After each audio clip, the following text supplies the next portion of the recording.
What's up everybody, Darren here, and today we're going to hack the lunge. So the lunge is another foundational movement pattern for building strength in the lower half of the body, but it's a necessary one. It's a necessary one because it builds single leg unilateral strength, and most of life is 1 foot, 1 leg at a time, right?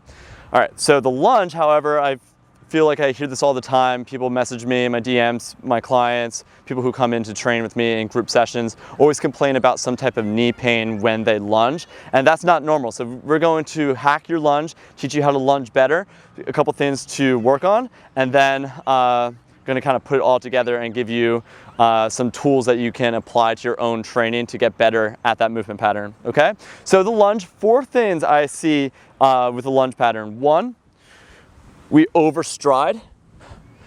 All right, and notice obviously my torso, I kind of lose my core control as well. So 1, we overstride. 2, we understride and break at the hips.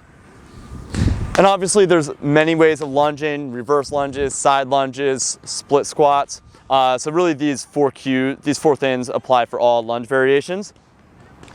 The third is that on the lunge, the front knee buckles a bit. And that's usually when you get into that territory of a little bit of knee pain, because your knee is supposed to act like a hinge joint, and it's not supposed to necessarily move from side to side like that.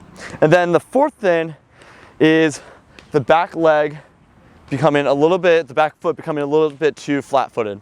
If you're flat-footed, you're just physically unable to get down into that. All right, so look at those 4 things, view yourself in the mirror and see if you fit into one of those categories. So now what the lunge should actually look like, I want you to set up in a 90-degree angle. So your knee is right above your heel, 90 degrees in the back. You're planting your big toe down and you have a 90-degree angle in that back leg.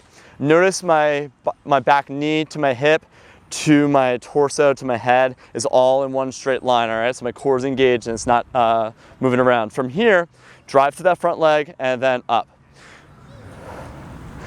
So a couple things to notice here. Notice I'm moving straight down. I'm loading into my front leg, not the back leg. And my heel's up. I want you to imagine you have like a 4-inch high heel. So you're not getting flat-footed. You're on your heel throughout that movement. All right, so that's going to correct the overstride and the breaking at the hips. The next thing to look at is the knee buckle. All right, so when we lunge, we need to make sure your knee is tracking over your middle toe as you lower and as you come up, so it's not moving all over the place, and you're tucking your glute underneath of you on the back leg. All right, now it may be worth noting is, well, when you're going into that lunge, if you notice your knee is buckling, notice how you're stepping. Are you stepping too far to the side? Are you stepping too far back? If that's the case, your knee is going to want to move with your body. So before kind of, thinking you're too tight or too strong in some muscles or weak in other ones, you have a movement inefficiency, it could just be cueing. So just make sure when you lunge, your feet are close to the midline, the center of your body, and not moving out or to the side. All right, so next step is going to keep your core in control. So grab onto a broomstick or any, hey little guy. Grab onto a broomstick or any kind of flat object like this, and we're gonna maintain a nice torso angle. So 3 points of contact, mid-back, top of the head, and tailbone. So when you lunge, well, let me actually flip that. So when you lunge, you're maintaining those 3 points of contact, whether it's a split squat, whether it's a side lunge, a forward lunge, a reverse lunge, a rotation lunge, any type of lunge, you want to maintain that torso angle, especially if you're moving from variation to variation. All right.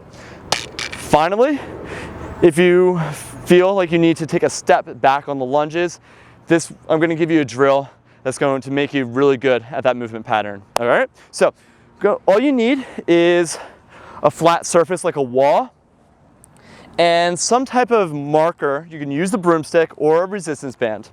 So we're gonna work on all those different pillars of the lunge. So set up, your toe is planted, your heel is up against the wall. You have that 90-degree angle.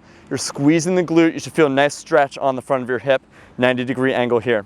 Once you have that position in, also if you have a pad or a mat, you may want to put it on your bottom knee just for support. Now grab onto that marker, place that above your toe.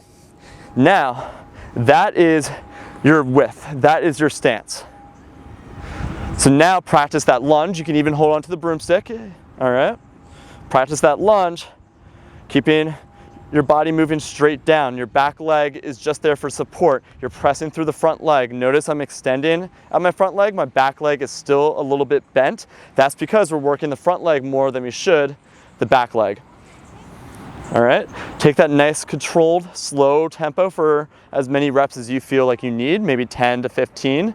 Once you take them, switch sides. That's why you have the band here, to now get into your opposite leg so you maintain the same stride length for your other leg. All right, so that's the lunge. We all need to lunge. We need to get better at it. We need to do so as well, intentionally, deliberately, so you're moving your best and you're doing so pain and injury free, okay?